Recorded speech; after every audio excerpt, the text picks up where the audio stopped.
The Bayon temple lies in the center of the great city of Angkor Thom. Angkor Thom is represented by the green square on this map.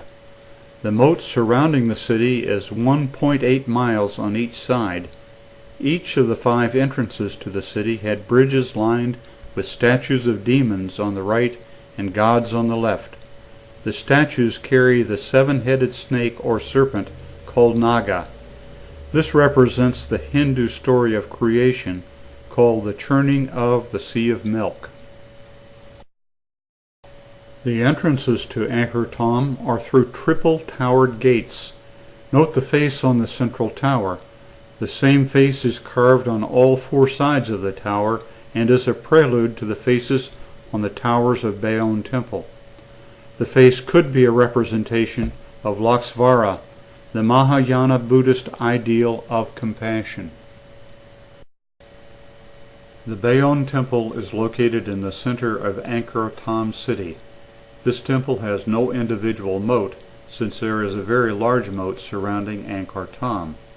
The temple was built in the late 12th to late 13th centuries, with many architectural modifications made to its structure due to the progression of kings.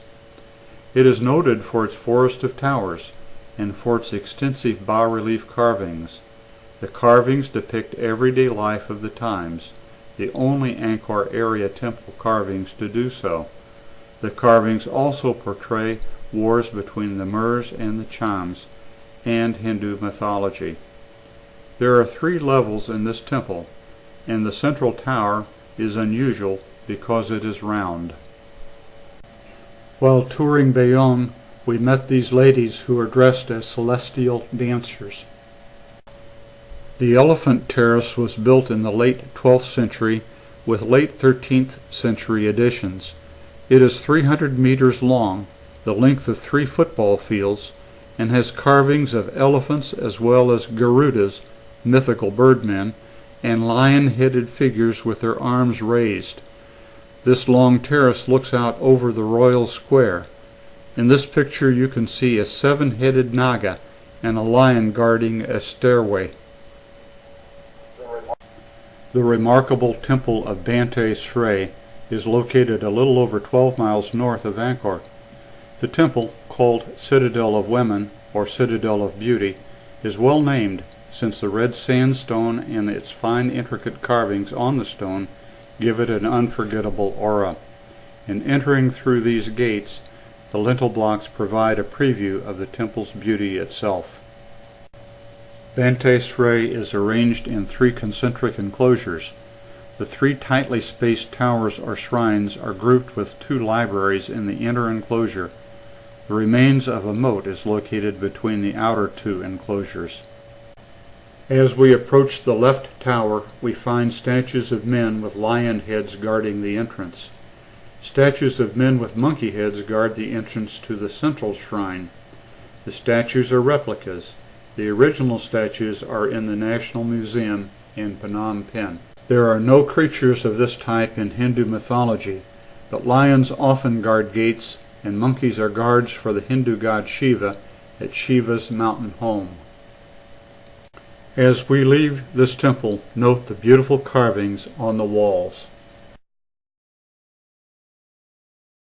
The world-famous Angkor Wat Temple is located on the lower left side of this map, just south of Angkor Thom city. A profile of Angkor Wat Temple appears on the Cambodian flag.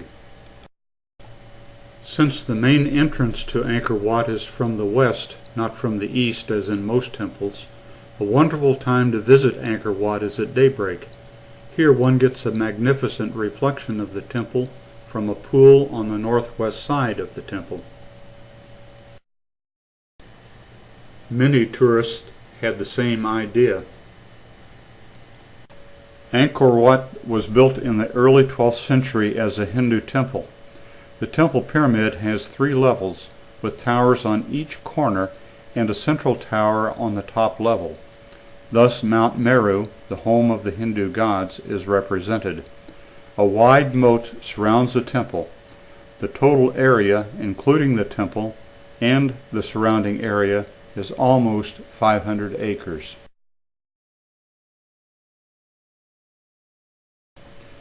These narrow steps lead up to the second level. As in many of the temples, construction and dedication history is recorded on a stele at an entranceway. The entrance leads to 4 pools called a cruciform cluster. Our guide said that the pools were to collect rainwater, but surely they added to the beauty of the entrance. The roof of the entrance is made using leaning stones.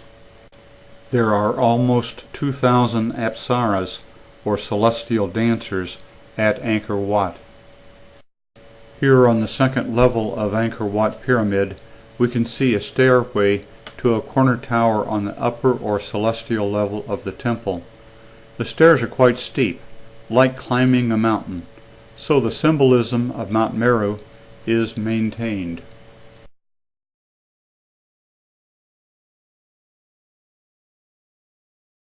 And here's a corner tower at the not-so-celestial level, but we do get celestial dancers at this level. And, of course, amazing stone carvings. Angkor Wat is noted for bas-relief carvings. The carvings are approximately 6 football fields in length and are 6 feet high. They depict Mer battle history and Hindu mythology.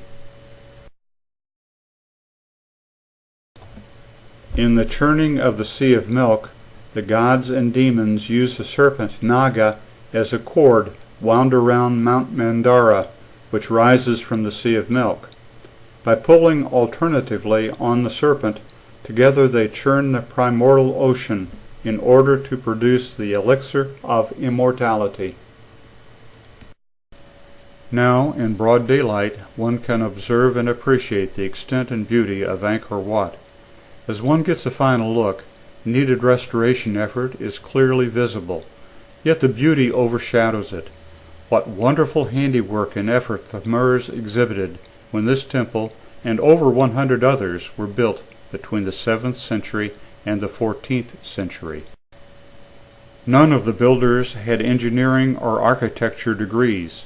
There were no motorized carriers for the stones, nor easy ways to carve them and to lift them in place. One can only marvel at the determination, back-breaking work, and dedication the Mers had in their efforts to achieve a celestial place of peace and beauty on earth. So now, as this brief survey of just a few of the many Angkor temples comes to an end, you are invited to reflect on this outstanding example of human endeavor. There was no cost-benefit analysis completed before or after the temples were built. Indeed, we have no way to know the cost, but we do know that the temples are beautiful monuments to the Cambodian people's abilities. These old temples are a tourist attraction today that may help the people recover from the terrible Khmer Rouge massacres. So the temples may serve to help a deserving people recover from a terrible war.